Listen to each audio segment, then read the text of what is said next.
Friends, मैं रविरंजन कुमार आप सभी को फिर से स्वागत करता हूं एक नए टॉपिक के साथ। तो चलिए इस टॉपिक से जो जुड़े को प्रश्न हैं उन सभी को हम लोग देखते हैं। ये रहा आपके सामने पहला प्रश्न, रक्त निम्न में से कौन सा ऊतक है। तो जैसे कि हम लोग जानते हैं कि रक्त कौन सा ऊतक है, तरल संयोजी ऊतक है। ठीक है, ये तरल संयोजी ऊतक है।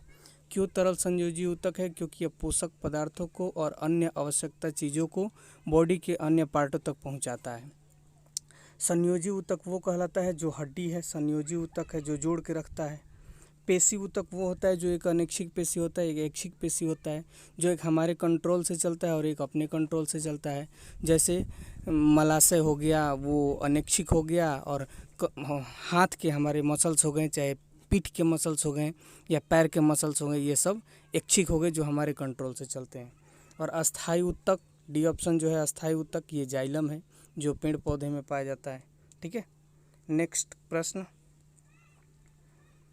ये देखिए, करें कि मानव शरीर में रक्त की मात्रा शरीर के भार का लगभग कितना प्रतिशत होता है, कितना प्रतिशत होता है। तो देखिए ऑप्शन नंबर ए इसका सही आंसर होगा, क्योंकि शरीर का जितना भी भार हो, जैसे 70 kg हो गया, उसका लगभग 7% होता है। क्या 7% हमारा होता है रक्त। ठीक है, यानी 4.9 लीटर। तो जितना हमारा शरीर का वजन होगा उसका 7% जो होता है, 7% जो होता है वो खून होता है। 8% ये कुछ नहीं है। 65 से 70% तक हमारे अंदर जल होता है, शरीर के अंदर जल 65% पाया जाता है। 10% ये कुछ नहीं है। ठीक है, चलिए नेक्स्ट, सामान्य स्वस्थ मनुष्य के शरीर में कितना लीटर खून होता है, कितना लीटर खून होता है। तो अगर पुरुष की बात करें, मतलब सामान्य मनुष्य अगर पुरुष की बात करें तो 5 से 6 लीटर, ऑप्शन नंबर ये इसका सही आंसर होगा। लेकिन औरत में जो होता है आदमी की अपेक्षा आधा लीटर खून जो होता है वो क्या होता है, कम होता है। ठीक है, आधा लीटर खून कम होता है आदमी की अपेक्षा। लेकिन सामान्य स्वस्थ मनुष्य की बात करें तो 4 से 5 लीटर तक होता है। ऑप्शन नंबर ए। नेक्स्ट क्वेश्चन ये देखिए, रक्त का लगभग कितना प्रतिशत भाग प्लाज्मा होता है। तो रक्त का जो होता है हमारा 55% यानी 55% भाग प्लाज्मा होता है। अब ये रह गया बात कि प्लाज्मा का काम क्या है।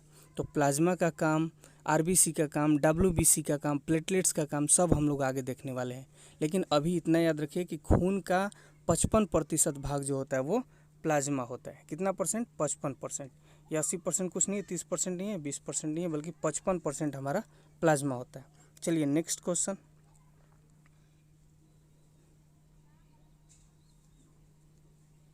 ये देखिए, क्वेश्चन नंबर 5, खून का कौन सा भाग पचे हुए भोजन और हार्मोन्स को संवहन करता है, मतलब एक स्थान से दूसरे स्थान तक ले जाता है, पचे हुए भोजन को और हार्मोन्स को। तो यही काम है हमारे प्लेटलेट्स का नहीं, बल्कि किसका,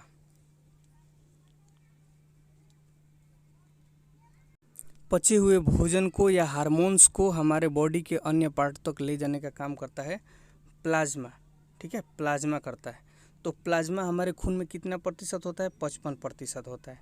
ठीक, अब ध्यान से देखिए, इस तस्वीर को देखिए, जो ये तरल अवस्था में दिख रहा है, ये सब येलो येलो कलर का तरल अवस्था में, यही प्लाज्मा है। ठीक है, प्लाज्मा हमारे ब्लड में कितने परसेंट होते हैं? 55% होते हैं, इतना याद रखिएगा। अब आ गया हमारे पास ऑप्शन नंबर ए जो है प्लेटलेट्स, यानी बिम्बाणु उसको हिंदी में कहते हैं, इंग्लिश में प्लेटलेट्स कहते हैं और हिंदी में बिम्बाणु करते हैं। तो प्लेटलेट्स ये है, देखिए ये जो दिखाई दे रहा है ये प्लेटलेट्स है, ये सब प्लेटलेट्स है। ठीक है, अब प्लेटलेट्स का क्या काम है? तो हमारे रक्त का थक्का जमना इसी के अंदर कार्य संपन्न होता है। जब कहीं हाथ कट जाता है तो वहाँ पे खून बाहर निकलने के बाद कुछ समय के बाद वहाँ पे थक्का जमता है और वो रुक जाता है, तो वही काम करता है, जालिनुमा वहाँ पे निर्माण होता है जिसके कारण रक्त वहाँ रुकने लगता है। तो ये प्लेटलेट्स के कारण संभव है। अब ये डब्ल्यूबीसी क्या है? तो डब्ल्यूबीसी हमारे शरीर के अंदर रोगों से लड़ने का उसको क्षमता प्रदान करता है, यानी हमारे शरीर के अंदर जितने भी रोग आक्रमण करते हैं उसको डब्ल्यूबीसी मारता है। अगर हमारे शरीर के अंदर डब्ल्यूबीसी की कमी हो जाएगी तो हमारे शरीर के ऊपर बहुत प्रकार के रोग आने स्टार्ट हो जाएंगे, यानी बैक्टीरिया हमला होना स्टार्ट हो जाएगा। तो डब्ल्यूबीसी हमारे शरीर को रोगों से बचाता है। ठीक है, लड़ता है रोगों से। और आरबीसी का क्या काम है? तो हम बता दें आपको, आरबीसी ये देखिए, ये आरबीसी है, ये आरबीसी है।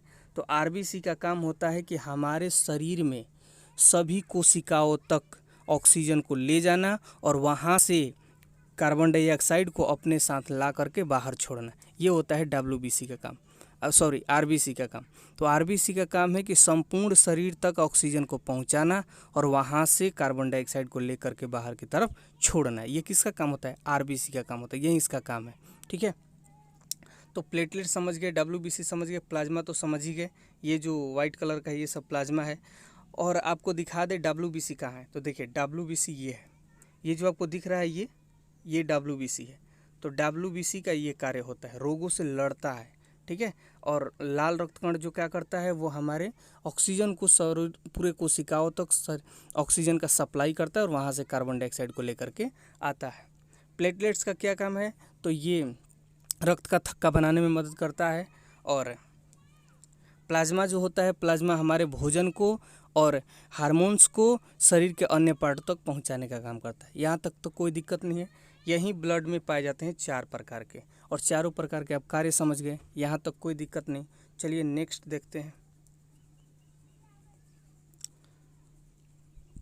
ये कह रहा है, देखिए ये कह रहा है कि लाल रक्त कणिकाओं का निर्माण कहाँ होता है। तो लाल रक्त कणिकाओं का निर्माण हम लोग जानते हैं, ऑप्शन दिया है अस्थि मज्जा, यकृत, नस और धमनी। तो लाल रक्त कणिकाओं का कहे बात या श्वेत रक्त कणिकाओं का बात कहे, दोनों का निर्माण एक ही जगह होता है। कहाँ होता है? वो अस्थि मज्जा में होता है। तो ये आप जानते होंगे अस्थि मज्जा कहाँ होता है, जहाँ पे 2 हड्डियों को ज्वाइंट होता है, 2 हड्डी ज्वाइंट होती है, उसको जोड़ने का काम कौन करता है? ये तो आपको पता होगा, लीगामेंट करता है। कौन करता है? लीगामेंट करता है, 2 हड्डियों को जोड़ने का काम। तो जहाँ पे जोड़ा जाता है वहाँ पे थोड़ा सा मोटा होता है, उसी के अंदर में ऐसा देखिए ये सब ये देख रहे हैं, तो यही सब है जो इसको हम लोग कहते हैं अस्थि मज्जा। और इसी में हमारे श्वेत रक्तकण और लाल रक्तकण का निर्माण होता है। यहाँ तक कोई दिक्कत नहीं है। अब ऑप्शन नंबर जो हमारे सामने बी है, यह है यकृत। तो यकृत में भी खून का निर्माण होता है। कब होता है? जब गर्भ में बच्चा रहता है, भ्रूण अवस्था में जब रहता है, तो खून का निर्माण किससे होता है? यकृत से होता है। इतना याद रखिएगा, भ्रूण अवस्था में खून का निर्माण किससे होता है? यकृत से होता है। और हम लोग के शरीर में खून का निर्माण कहाँ से होता है? अस्थि मज्जा से होता है। अस्थि मज्जा कहाँ पाया जाता है? हड्डियों में पाया जाता है, हड्डियों के अंदर पाया जाता है। ठीक है, चलिए नस, ये नस कह रहा है, तो नस का काम होता है, नस को हम लोग कहते हैं क्या? सीरा। इसको सीरा कहते हैं। सीरा में अशुद्ध खून होता है। और ये धमनी है, धमनी में शुद्ध खून होता है। अब थोड़ा सा हम लोग धमनी और सीरा के बारे में समझते हैं। देखिए ये जो हृदय है, हार्ट है, तो हृदय से हमारे शरीर तक सभी अंगों तक खून का पहुंचाना, ये काम होता है धमनी का। किसका? धमनी का। हृदय से संपूर्ण भाग तक खून को पहुंचाना काम होता है धमनी का। इसमें प्रेशर ज़्यादा होता है क्योंकि ले जाना है सभी भागों तक, तो इसमें प्रेशर होता है 120। ठीक है, धमनी में प्रेशर 120 होता है। अब दूसरी बात बॉडी से, अब बॉडी से खून को लाना है फिर हृदय में, तो बॉडी से हृदय में खून को कौन लाता है? तो इसको कहते हैं सीरा। सीरा लेकर आता है। अब देखिए जो हमारे हृदय से जाता है शरीर में जितने भी खून, उसमें O2 होता है, और जो शरीर से रिटर्न आता है हमारे हृदय में, उसमें CO2 होता है। यानी कहने का मतलब कि धमनी में हमेशा कैसा खून होता है? शुद्ध खून होता है और पूरे बॉडी तक जाता है। और सीरा में कैसा खून होता है? अशुद्ध हो जाता है। किसके कारण हो जाता है? CO2 के कारण होता है। और वो सीरा जो होता है फिर से इसको लाकर किसको देता है? हृदय को देता है। और फिर ये पंप करके कहाँ ले जाता है? फिर पूरे शरीर में धमनी के माध्यम से चला जाता है। ठीक है, तो इसका जब टॉपिक हृदय का लेकर आएंगे तो पूरी डिटेल्स के साथ हम लोग इसको कवर करेंगे। अभी फ़िलहाल इतना ही। तो इसमें 120 प्रेशर होता है, इसमें 80 प्रेशर होता है। इसलिए कहा जाता है कि ब्लड प्रेशर यानी बीपी का मान कितना है? 120/80। यहाँ तक कोई दिक्कत नहीं है। धमनी में शुद्ध होता है, सीरा में अशुद्ध होता है, इतना भी जानिए। धमनी में खून शुद्ध होता है, सीरा में अशुद्ध होता है। बाद में पूरी तरह से इसका जब टॉपिक आएगा तो कवर किया जाएगा। ठीक है, चलिए नेक्स्ट क्वेश्चन। क्वेश्चन नंबर 7 कह रहा है कि लाल रक्त कण को क्या कहा जाता है? तो लाल रक्त कण का दूसरा नाम भी है। ठीक है, देखिए जो ऑप्शन नंबर ए दिया है इरोथ्रोसाइट, तो इरोथ्रोसाइट लाल रक्त कण का दूसरा नाम है। ठीक है, लाल रक्त कण का दूसरा नाम है। फिर दिया है बी ऑप्शन जो है ल्यूकोसाइट, तो ये श्वेत रक्त का दूसरा नाम है। श्वेत रक्त का दूसरा नाम है। ठीक है, थ्रोम्बोसाइट, तो तो थ्रोम्बोसाइट किसका नाम है दूसरा? ये प्लेटलेट्स का नाम है। किसका है? प्लेटलेट्स का नाम है। ठीक है, प्लेटलेट्स यानी बिम्बाणु का। तो तीनों याद रखिएगा, एग्जाम के दृष्टिकोण से तीनों ही इंपॉर्टेंट है। इरोथ्रोसाइट लाल रक्तकण का दूसरा नाम, ल्यूकोसाइट श्वेत रक्तकण का दूसरा नाम, और थ्रोम्बोसाइट प्लेटलेट्स का दूसरा नाम। यहाँ तक कोई दिक्कत नहीं है। चलिए नेक्स्ट, ये कह रहे हैं क्वेश्चन नंबर 8, भ्रूणीय अवस्था में लाल रक्त का निर्माण कहाँ होता है? तो भ्रूणीय अवस्था में जब बच्चा गर्भ में रहता है तो उस समय इसका निर्माण कहाँ होता है खून का? तो पहले ही बताएं कि उस समय बच्चों का जो होता है खून का निर्माण वो कहाँ से होता है? यकृत से होता है। अस्थिमज्जा में नहीं होता है, बल्कि ऑप्शन नंबर 20 का सही आंसर होगा, यकृत में होता है। ठीक है, सीरा ये धमनी इसमें निर्माण नहीं होता, बल्कि ये ले जाने का काम करता है खून को। ठीक, चलिए नेक्स्ट, लाल रक्तकण का औसत जीवन काल कितना होता है? हमारे शरीर में लाल रक्तकण कितने दिन जीवित रहता है?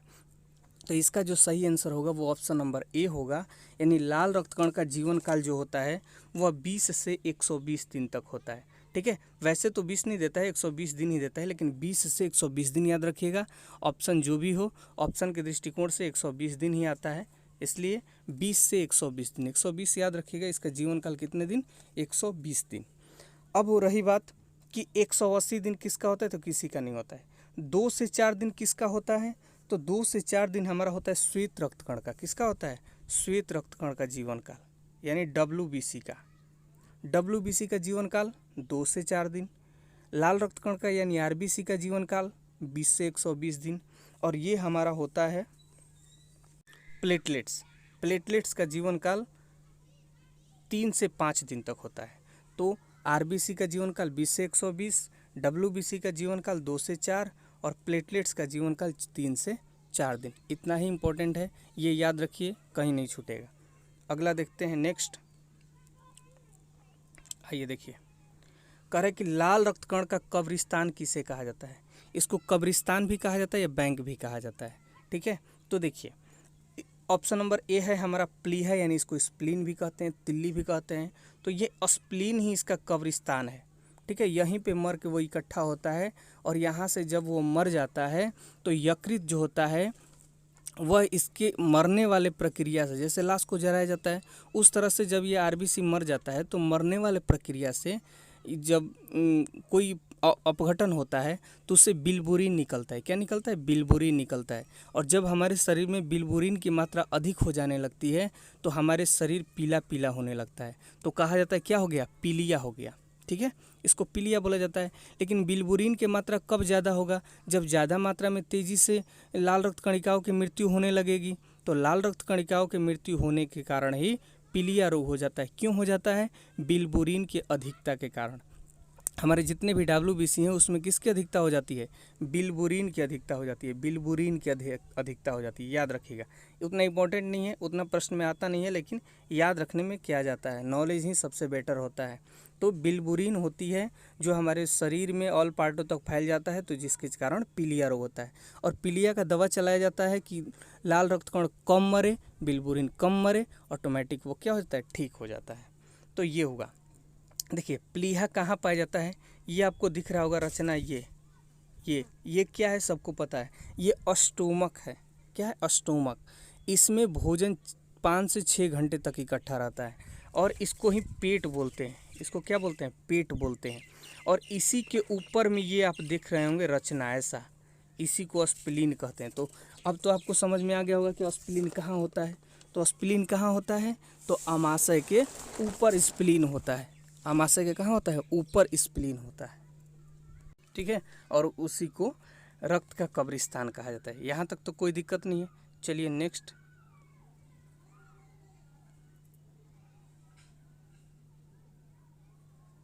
देखिए अगला प्रश्न आपके सामने ये रहा, करें कि शरीर के हर कोशिका में ऑक्सीजन पहुंचाना और कार्बन डाइऑक्साइड को वापस लाने का काम कौन करता है?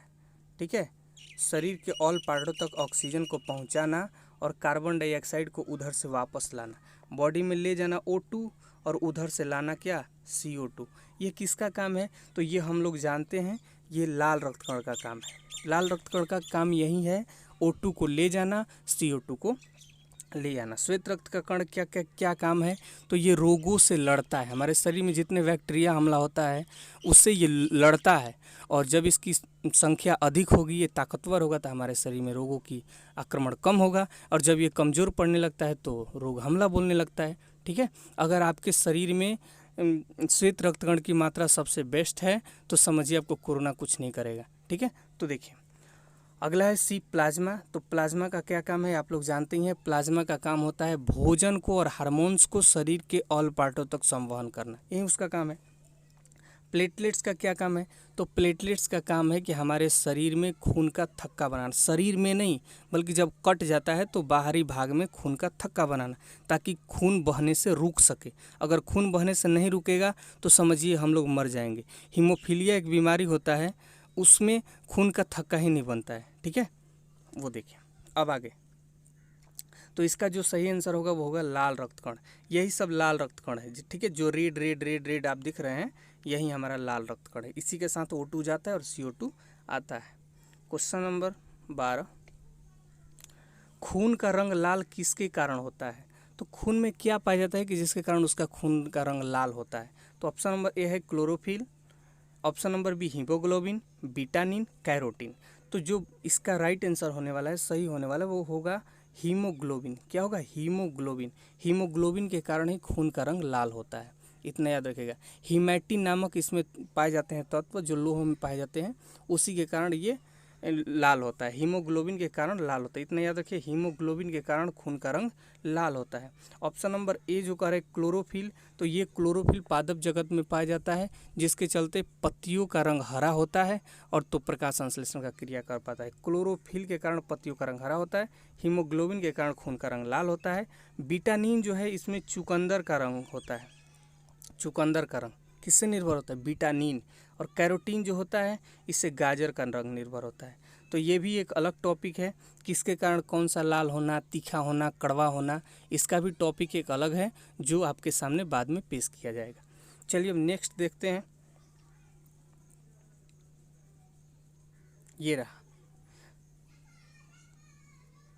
ये कह रहा है कि शरीर को रोगों के संक्रमण से कौन बचाता है। शरीर को रोगों के संक्रमण से कौन बचाता है, कौन हमारे खून में ऐसा है को जो रोगों से बचाता है, हमें रोगों से लड़ता है और हमें सुरक्षित रखता है। कौन सा, श्वेत रक्तकण यानी WBC, WBC। ठीक है, लाल रक्तकण का जान ही गए आप, O2 शरीर में ले जाना और उधर से CO2 को ले आना।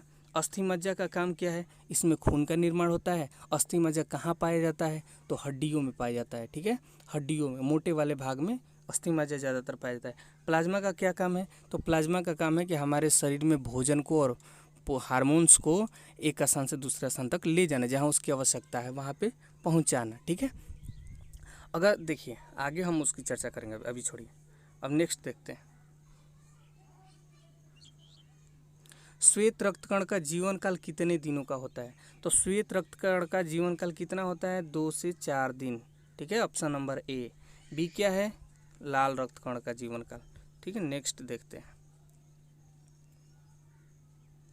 अब देखिए, शरीर में खून की कमी से कौन सा रोग हो जाता है। शरीर में खून की कमी से कौन सा रोग हो जाता है, तो शरीर में खून की कमी से कौन सा रोग हो जाता है, option number C is the right answer, यानी एनीमिया नामक रोग हो जाता है। ठीक है, एनीमिया नामक जो रोग हो जाता है वो इसी कारण होता है कि इसकी मृत्यु अधिक मात्रा में होने लगती है, इसकी संख्या कम होने लगता है, और जब इसकी मृत्यु होगा तो बिलबुरीन अधिक मात्रा में बनने लगेगा। जब उसको किसी अपघटन द्वारा वहाँ पे हटाया जाएगा, जैसे लाश, हमारे कोई इंसान मर जाता है तो हम लोग उसको घर में थोड़ी न रखते हैं, उसको ले जाते हैं मरघट पे जलाने के लिए, मरघट पे जलाते हैं तो राख बन करके ख़त्म हो जाता है। उस तरह से RBC को भी हटाने के लिए यकृत कुछ अपघटन प्रक्रियाएं करता है।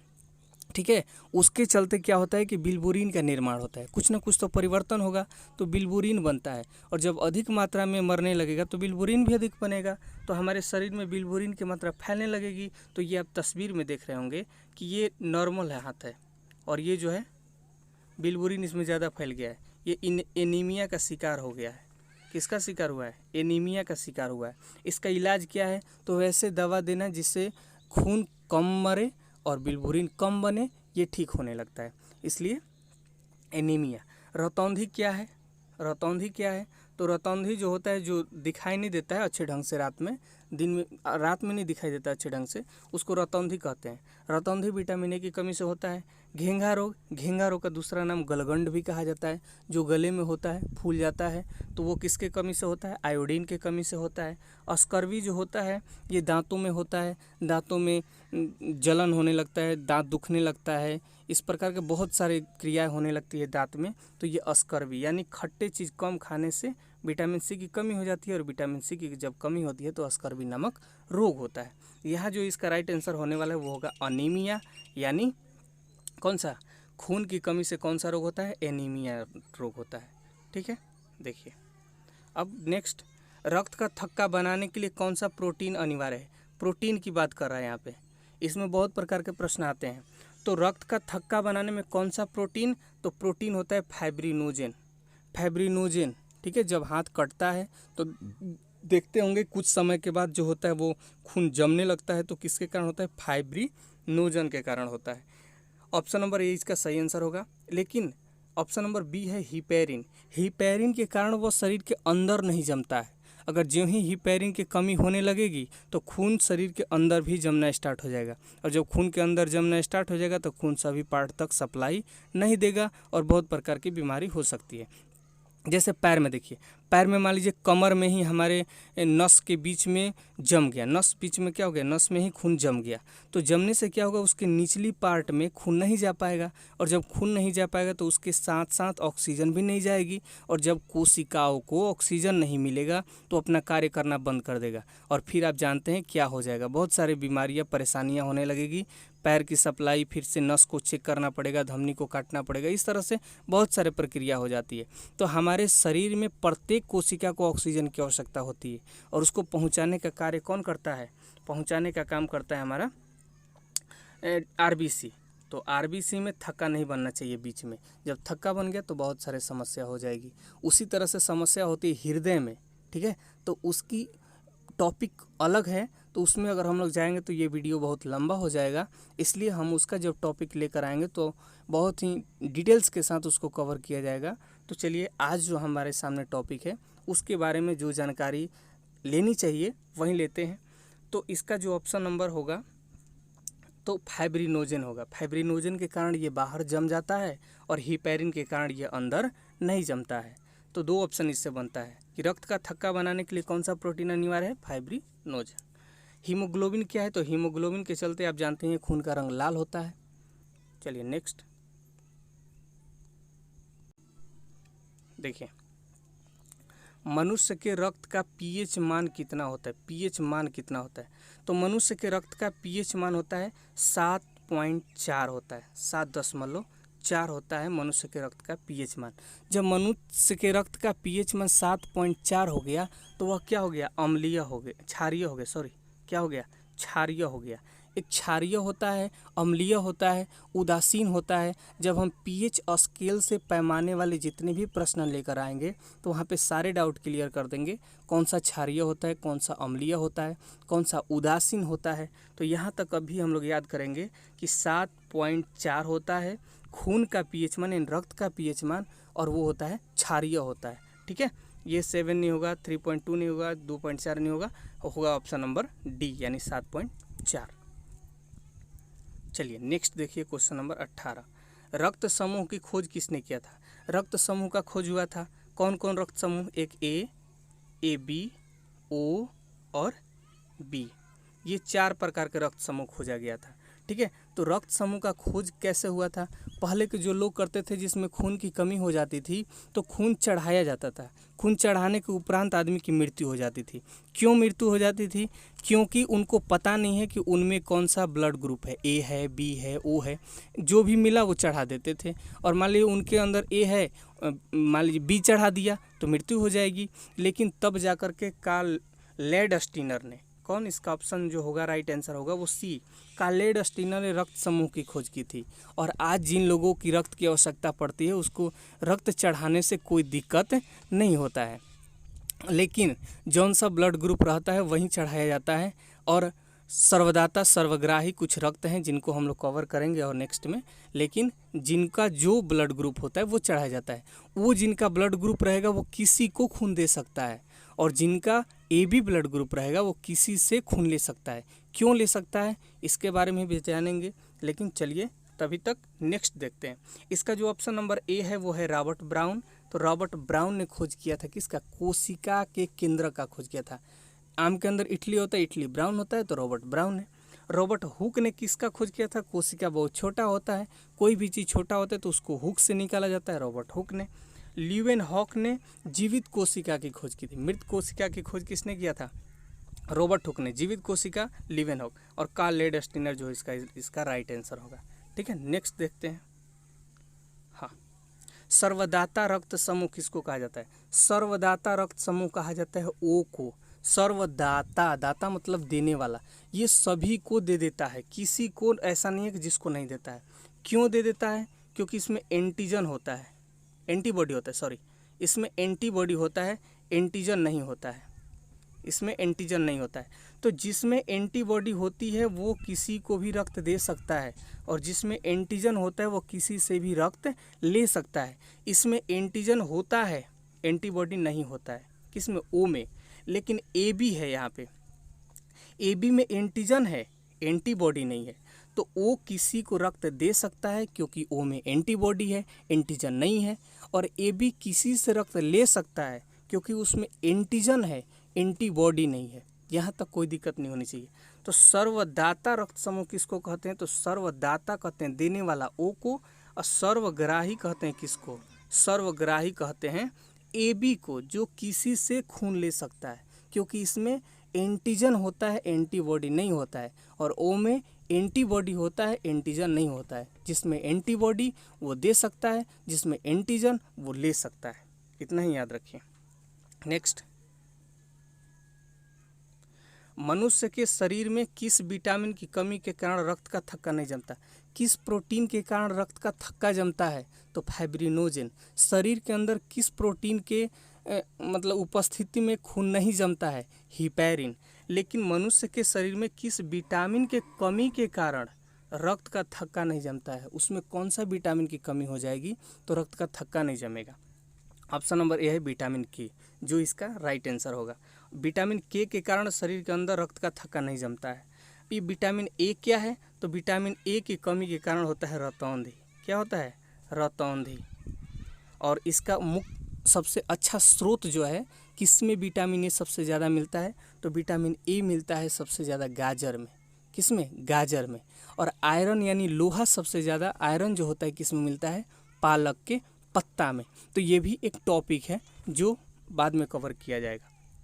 विटामिन सी है, तो विटामिन सी हमारा क्या है, विटामिन सी की कमी से अस्कर्वी हो जाती है। विटामिन सी पाया जाता है खट्टे पदार्थों में, जैसे नींबू में, आंवला में, इन सभी चीज़ों में, खट्टे जितने भी फल हैं सभी में विटामिन सी पाया जाता है। तो विटामिन सी की कमी से अस्कर्वी होता है। अस्कर्वी किससे जुड़ा होता है, मसूड़ों से जुड़ा होता है, वो अस्कर्वी होता है जो मुँह में होता है, मसूड़ों के अंदर। विटामिन डी, विटामिन डी के कमी से कौन सा रोग होता है, तो विटामिन डी के कमी से रिकेट्स नामक रोग हो जाता है।